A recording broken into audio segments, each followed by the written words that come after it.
Stock profit India में आप सभी का स्वागत है। हम हाजिर हैं आज पूरे दिन की मार्केट की गतिविधियों को लेके। तो आज का वीडियो शुरुआत करते हैं मार्केट की निफ्टी 50 से। मार्केट निफ्टी 50 में वही चीज़ दिखाई दी, एक गैप अप खुला जो हमने कल के अपडेट में चर्चा की थी। कल शाम का आपने वीडियो देखा होगा कि हम गैप अप खुलने जा रहे हैं, लेकिन देखना ये होगा कि कल हमने वही बात बोला था कि कल गैप अप खुलेंगे ज़रूर, लेकिन हम सस्टेन कर पाते हैं या नहीं। तो वही चीज़ आज देखने को मिली। आज हम सस्टेन नहीं कर पाए, ऊपर ज़रूर खुले लेकिन वहाँ से हमने एक गिरावट देखी और मार्केट बंद होते होते वो गिरावट काफ़ी बढ़ गई। तो आज हम लाल निशान पे बंद हुए हैं। 53 पॉइंट का हमें यहाँ पे गिरावट दिखाई दे रही है। बात करें गिफ्ट निफ्टी की, तो गिफ्ट निफ्टी इस समय 25,175 पर ट्रेड कर रही है, जो कि जहाँ पे हमारी बाजार ने क्लोजिंग दी है लगभग वही है, तो इसे फ्लैट ही माना जाएगा। आपको 173 पॉइंट का जो दिख रहा है वो इसलिए दिख रहा है कि कल गिफ्ट निफ्टी वो बहुत ऊपर ट्रेड कर रही थी, लेकिन हमारी निफ्टी 50 की क्लोजिंग की एरिया में ही गिफ्ट निफ्टी ट्रेड कर रही है। FIDI का डाटा देखना बहुत ज़रूरी होता है। आज DI ने माल खरीदा है 2970 करोड़ का और FI ने लगभग 700 करोड़ का माल बेचा है। तो DI हमने, जैसे हम बार बार इस बात की चर्चा कर रहे हैं कि DI हमेशा इस समय तैयार बैठा ही है माल खरीदने के लिए, और वो अपने लेवल का इंतजार करती है। जैसे ही किसी भी स्टॉक में उसे कोई लेवल सही अपने मिलते हैं तो वो उसमें खरीदने से नहीं चूकती है। इस समय DI के पास जो हम रिटेलर भाइयों का म्यूचुअल फंड में जो पैसा जा रहा है उसका एक रिकॉर्ड स्तर बन गया है। वो पैसा लगभग 30,000 करोड़ रुपए महीने का जा रहा है म्यूचुअल फंड के पास, पूरी इंडस्ट्री के पास, और वो 30,000 करोड़ रुपए वो हमारे रिटेलर भाइयों का ही है, और वो निवेश करने के लिए DI के पास पैसा एडवांस में रखा हुआ है, यानी कैश में। DI कैश में बैठा हुआ है माल खरीदने के लिए, उसको बस लेवल का इंतजार है। जैसे ही उसे लेवल मिलते हैं वो अपनी खरीद शुरू कर देता है। तो मार्केट में इस समय ज़्यादा गिरावट की हम एक उम्मीद नहीं कर सकते हैं कि बहुत ज़्यादा गिरावट होगी, लेकिन हाँ, गिरावट का इंतजार DI कर रहा है और जरा सी गिरावट होते ही वो वहां पे खरीदने से नहीं चूकता है। इस समय का जो मार्केट है वो देखा जाए तो ऑप्शन बायर का तो मार्केट है ही नहीं है। यहाँ पे जो कमाई करने वाले हैं वो है ऑप्शन राइडर, वही एक कमाई कर पा रहे हैं। और इसके अलावा जो मार्केट है वो है एक्यूमुलेशन का मार्केट, कि आप अच्छे स्टॉक आपको सही रेंज पे मिल रहे हैं, जहाँ पे आप खरीद कर सकते हैं, आपके लेवल सही हैं, तो आप वहाँ उनकी क्वांटिटी बढ़ाते जाइए, अपने पोर्टफोलियो का विस्तार करते जाएं। यही इस समय मार्केट बनी हुई है। यहाँ पे आप किसी स्टॉक में यदि आज तेजी होती है तो निश्चित तौर पे उस पर कल फिर से एक गिरावट होती है, यानी प्रॉफिट बुकिंग बहुत फास्ट हो रही है। जो मूव है वो बहुत एक रेंज बाउंड हो चुके हैं, हमें लंबे मूव नहीं मिल रहे हैं। आज रिलायंस इंडस्ट्री की बात करते हैं। रिलायंस इंडस्ट्री ने जरूर आज हमें चौंकाया है कि बोनस की खबर होने के बावजूद रिलायंस इंडस्ट्री के शेयर में तेजी की जगह एक मंदी दिखाई दी।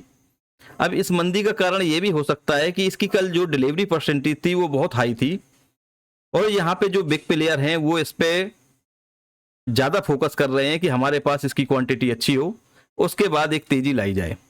तो ये बिग प्लेयर का गेम बिल्कुल हो सकता है। ऐसा हमने आमतौर पे कई बार देखा है कि इस प्रकार का गेम बड़े खिलाड़ी करते हैं। चलिए आगे बढ़ते हैं, कुछ न्यूज कवर करते हैं। तो यहाँ पे न्यूज है प्रीमियम इंजीनियर्स के, उनको एक ऑर्डर मिला है 215 करोड़ का।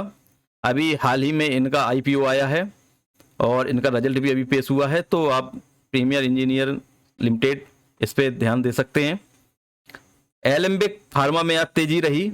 एलेम्बिक फार्मा को हमने अपने व्हाट्सएप ग्रुप में भी शेयर किया था कि इसके चार्ट में स्ट्रेंथ दिखाई दे रही है। बात करते हैं नज़ारा टेक्नोलॉजी की, तो नज़ारा टेक्नोलॉजी ने MOU साइन किया है तेलंगाना गवर्नमेंट के साथ। AI सेंटर, गेमिंग सेंटर है जो एंटरटेनमेंट के लिए, उसके लिए तमिलनाडु सरकार से, वो सॉरी तेलंगाना सरकार से इन्होंने MOU साइन किया है। वहाँ आपकी नज़र होनी चाहिए। गोल्डियम इंटरनेशनल को एक ऑर्डर मिला है 70 करोड़ का, US retailer diamond stud gold jewellery के लिए। दिलीप बिल्डकॉन को ऑर्डर मिला है एक 1341 करोड़ रुपए का, जो केरला में एक प्रोजेक्ट है उसके लिए। इसके अलावा और कुछ न्यूज हैं जिनका हम चर्चा कर लेते हैं। इसमें न्यूज है पीडीलाइट की। पीडीलाइट एक बहुत बड़ा केमिकल सेक्टर का स्टॉक है, और ये यदि हमें केमिकल में यदि अपने पोर्टफोलियो में जगह देनी चाहिए तो पीडीलाइट को जरूर देनी चाहिए। ये B2C सेगमेंट में काम करता है। इसका फेविकोल, आपने ग्लू वगैरह और भी प्रोडक्ट हैं पीडीलाइट के, वो आमतौर पे हम रोजाना ज़िंदगी में यूज करते हैं। तो पीडीलाइट बहुत अच्छा शेयर है, पोर्टफोलियो का हिस्सा होना चाहिए। और कंपनी ने कोलटेक कंपनी है, इसके प्रोडक्ट की डिस्ट्रीब्यूटर ये कंपनी बनने जा रही है, उनके साथ एग्रीमेंट किया है। साथ में कोयला मंत्रालय ने एनएलसी इंडिया को एक कोल माइंस आवंटन किया है, वहाँ आपकी न्यूज नज़र होनी चाहिए। अशोका बिल्डकॉन को 453 करोड़ रुपए की एक ज़मीन बेची है इन्होंने पुणे में। इनकी एक सब्सिडरी है वीवा हाईवे के नाम से, उन्होंने वहाँ पे एक ज़मीन बेची है। साथ में बड़ी न्यूज है KAC इंटरनेशनल, जिसकी हमने चर्चा अभी पिछले वीडियो, कल या परसों की वीडियो में की थी कि वहाँ उसके चार्ट में एक स्ट्रेंथ दिखाई दे रही है, और KAC में आप बिल्कुल नज़र रखें।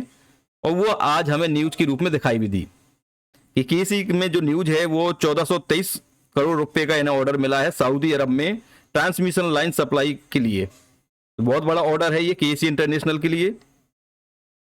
आगे बढ़ते हैं। SG फिनसर्व लिमिटेड में आशीष कचोलिया जी, जो एक सुपरस्टार निवेशक माने जाते हैं, उन्होंने 11 लाख शेयर खरीदे हैं। साथ में न्यूज है जिंदल स्टेनलेस स्टील शेयर की। इन्होंने जो वंदे भारत कोच बनाए जा रहे हैं हमारे भारत में, उनमें जो कोच बनाने के लिए स्टेनलेस स्टील है, जो उच्च शक्ति वाले tempered 301 LN grade austenitic stainless steel, ये ट्रेन के कोचों की सुरक्षा के लिए उनके साथ ये आपूर्ति करेगी कोच बनाने के लिए वंदे भारत के लिए। तो ये जिंदल स्टेनलेस स्टील के लिए अच्छी न्यूज है। आगे बढ़ते हैं तो एक्जो नोबेल इंडिया एक स्टॉक कंपनी है। इसमें इन्होंने अपने प्रोडक्ट को इंक्रीज किया है, बढ़ाने के लिए निवेश किया है 105 करोड़ रुपए का। इनका जो कंपनी है वो स्थित है ग्वालियर में, वहाँ ये पाउडर कोटिंग प्रोडक्ट उत्पादन शुरू करेंगी। इसके साथ न्यूज है शक्ति पंप में। शक्ति पंप को ground breaking sensorless motor drive technology के लिए 15 पेटेंट प्राप्त हुए हैं। ये शक्ति पंप जो है नए नए पेटेंट करवाती जा रही है। हम इसको लगभग पिछले 3 साल से कवर कर रहे हैं, जब ये स्टॉक 350 रुपये का हुआ करता था। ये 350 रुपये से लेके 4400 से ऊपर का स्टॉक 5000 के आसपास स्टॉक पहुंच चुका। तो वहां से इसकी जो जर्नी है हम तब से कवर कर रहे हैं, और ये लगातार नए नए पेटेंट अपने नाम करा रही है।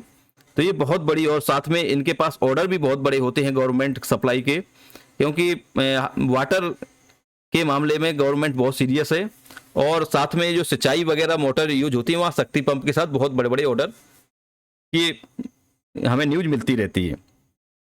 एक स्टॉक है सुमित वुड शेयर, इनको 500 करोड़ रुपए का ऑर्डर मिला है, जबकि इनकी जो मार्केट कैप है वो 440 करोड़ रुपए की है। तो इनकी मार्केट कैप से ही बड़ा ऑर्डर इनको मिला है। तो आप वहां कल नजर बना के रखें सुमित वुड शेयर।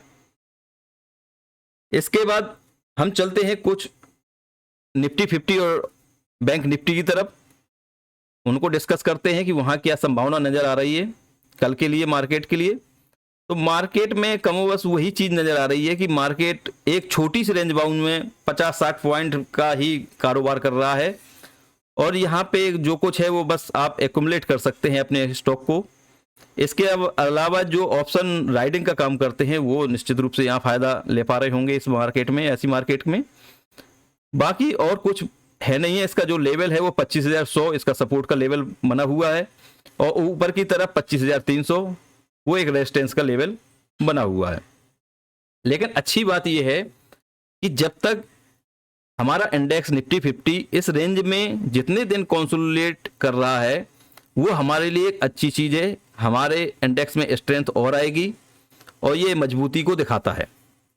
इसके बाद हम जब आगे की चाल चलेंगे तो वहाँ हमारे पास एक पावर होगी, स्ट्रेंथ होगी चार्ट में भी और साथ में इंडेक्स में भी, क्योंकि एक रेंज बाउंड में इंडेक्स का चलना वो मजबूती प्रदर्शित करता है। अब बात करते हैं निफ्टी बैंक की। यहाँ पे थोड़ी सी हमें तेजी दिखाई दी, लेकिन वो तेजी लगभग फिर समिटती हुई नजर आई है। ऐसा कुछ खास नहीं है, लेकिन हाँ इसे हम कह सकते हैं कि थोड़ी सी तेजी दिखाई दी है। तो यहाँ पे भी ओपन मार्केट बहुत अच्छा हुआ और ओपन इन्होंने किया 51,500 के ऊपर, लेकिन वही की मार्केट वहाँ सस्टेन नहीं कर पाया और फिर हम नीचे आ गए। और हमारा जो अभी वो जोन बना हुआ है वही जोन बना हुआ है 51,500। और ये यदि रेजिस्टेंस एग्जिट देखें कि जो हमारा एक हमने ड्रॉ किया था ये चैनल, इस चैनल की बात करें, ये आगे बढ़ाते हैं, इस चैनल की बात करते हैं तो ऊपर जो ये रेजिस्टेंस है, ये रेजिस्टेंस निकल रहा है 51,680 के आसपास का। तो वो एक रेजिस्टेंस जो ट्रेंड लाइन दिखाई दे रही है उस ट्रेंड लाइन का ये रेजिस्टेंस ले रहा है, उसको क्रॉस नहीं कर पा रहा। यहाँ क्रॉस जरूर करने की कोशिश की लेकिन वो सस्टेन नहीं हुआ, वो वापस हम उसी अपने रेंज में आ गए। जो सपोर्ट लेवल है वो 51,120 का सपोर्ट लेवल बना हुआ है और मेजर जो सपोर्ट है वो 50,000 और 900 के करीब का मेजर सपोर्ट है।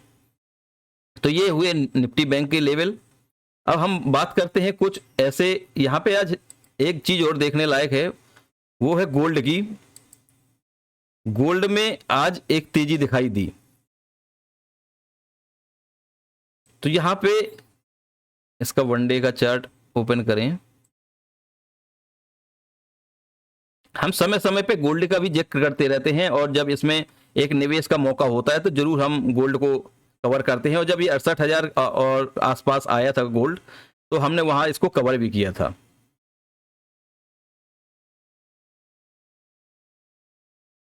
जब ये है ये 68,000 के आसपास था तब हमने इसको कवर किया था और बताया था कि ये एक अच्छा मौका हो सकता है गोल्ड में निवेश का। अब यहां से गोल्ड ने फिर से एक तेजी दिखाई है और ये यदि हम इसकी ट्रेंड लाइन डालें तो ये अपनी ट्रेंड लाइन को फॉलो कर रहा है और वहां से एक अपसाइड दिखाई दे रही है।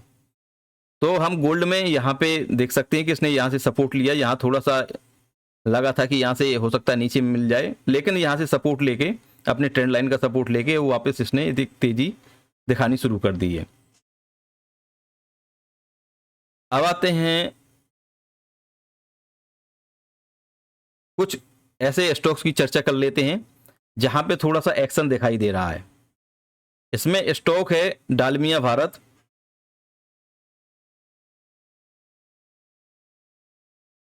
ये डालमिया भारत का चार्ट है आपके सामने।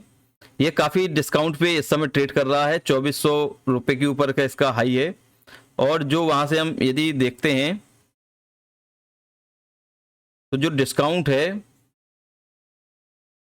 वो लगभग 21% का डिस्काउंट है। साथ में हमने आज इसको कवर करने का जो उद्देश्य था वो था कि एक बॉक्स में ये काफी दिन से ट्रेड कर रहा है, एक बॉक्स में ही ये फंसा हुआ है स्टॉक है और लगभग इसका बॉटम कंफर्मेशन हमको मिल चुका है कि ये बॉटम बना चुका है, लेकिन बॉटम आउट का कंफर्मेशन अभी बाकी है।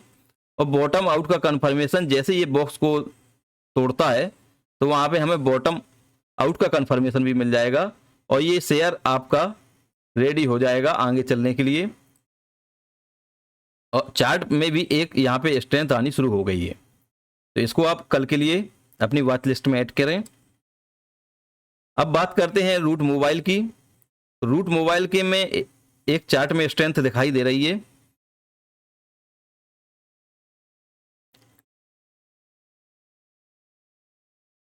ये देखें, इसको थोड़ा सा और जूम करते हैं।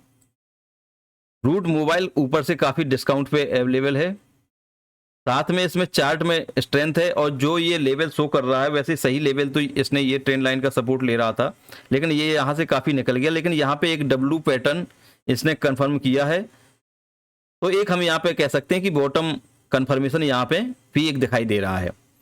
अब ये इस ट्रेंड के जो अपना इसका बियरिश ट्रेंड है ये 1648 का लेवल क्रॉस करता है तो इसका बियरिश ट्रेंड खत्म हो जाएगा और ये बुलिश ट्रेंड में चला जाएगा। तो इस पर भी आपकी कल नज़र होनी चाहिए। और बाकी जो इसके इंडिकेशन हैं वो अच्छे मिल रहे हैं, निवेश के हिसाब से भी सही है, आप बाकी स्टडी कर सकते हैं। अब चलते हैं हम नेक्स्ट स्टॉक की तरफ। इसमें है Usha Martin. Usha Martin wire की सप्लाई करती है जो कंस्ट्रक्शन में, पुल वगैरह में इस तरीके से यूज होते हैं और रेलवे में, तो उसका काम करती है। और इसमें चार्ट में काफ़ी एक हमें रैली देखने को मिली, लेकिन यहाँ पे एक स्ट्रेंथ खो चुका था चार्ट, और वापस इसमें एक स्ट्रेंथ आती दिखाई दे रही है। तो ये इसका एक ट्रेंड है, यदि इस ट्रेंड तक ये जाता है 360 के ऊपर तो ये अपने बुलिश ट्रेंड में फिर से आ जाएगा। और यहाँ पे थोड़ा सा एक बाइंग इंटरेस्ट हमें आज 2-3 दिन से देखने को मिल रहा है, इसलिए इसको कवर किया है। यहाँ भी इसने अपने ट्रेंड को तोड़ा था और कुछ दिन रुक के ये वापस अपने एक बुलिश ट्रेंड में कन्वर्ट हो गया था। तो वही एक इसका पैटर्न यहाँ भी दिखाई दे रहा है कि ये बस अपने जो बेरिश ट्रेंड है उसमें रिवर्सल करने वाला है। बात कर लेते हैं हम, काफी दिनों से लगातार बात कर रहे हैं कि एफएमसीजी, इस समय रिटेलर का जो पैसा जाना चाहिए वो एफएमसीजी में जाना चाहिए। हिंदुस्तान यूनिलीवर की हमने कई बार चर्चा की, डीमार्ट की भी चर्चा की। आज इसने ब्रेकआउट किया है अपना ये लेवल जो 5200 रुपये का लेवल था, इसका ब्रेकआउट हुआ है।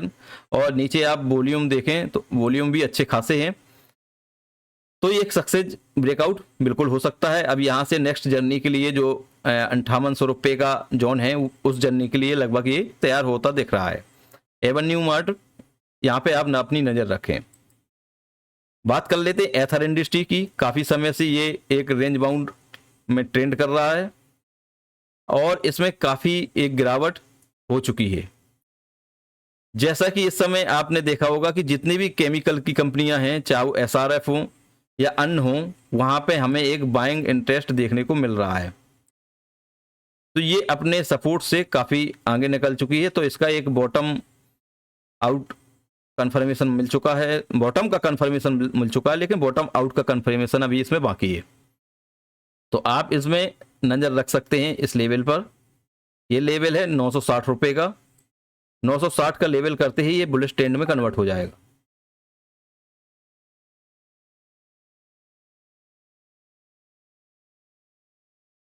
लास्ट हमारा जो स्टॉक है आज कवर किया हमने वो है आवास फाइनेंस। आवास फाइनेंस के चार्ट में भी हमें एक स्ट्रेंथ दिखाई दे रही है। ये एक ट्रेंड को लगातार, ये पहले तो दिखा दें, ये काफ़ी ऊपर से डिस्काउंट पे लेवल अवेलेबल है। ये 3300-3400 रुपये का स्टॉक और इस समय लगभग हाफ पे है, 1800 के आसपास चल रहा है। तो इसने एक जो लो लगाया वो काफ़ी नीचे का लो लगाया 1300 रुपये का, और 1300 रुपये से इसने जो अपने चार्ट में स्ट्रेंथ वापस दिखाई दी है, जो इसका सपोर्ट लेवल था उस सपोर्ट लेवल के ये ऊपर आ गया है। तो हम ये नहीं कह सकते कि बुलिश ट्रेंड में चला गया है, लेकिन हाँ ये जरूर कह सकते हैं कि इसके चार्ट में ये स्ट्रेंथ आनी शुरू हो गई है। तो इसको आप कवर कर सकते हैं कल के लिए या 1-2 दिन के लिए। इसमें जो लेवल दिखाई दे रहा है वो ये लेवल 1950 के आसपास का लेवल दिखाई दे रहा है जल्दी आता हुआ, तो वो ये लेवल हो सकता है। ये लेवल आपको जल्दी देखने को मिल जाए। तो कैसा लगा आज का वीडियो? हमारी जो अपडेट आती हैं क्या उससे आपको फ़ायदा हो रहा है? यदि हो रहा है तो आप कमेंट बॉक्स में लिख सकते हैं हाँ। और यदि आप और किसी प्रकार के स्टॉक्स में कोई एनालिसिस चाहते हैं, हमारा रिव्यू चाहते हैं, तो कमेंट कर सकते हैं। हमारे चैनल को शेयर करें, लाइक करें, सब्सक्राइब करें।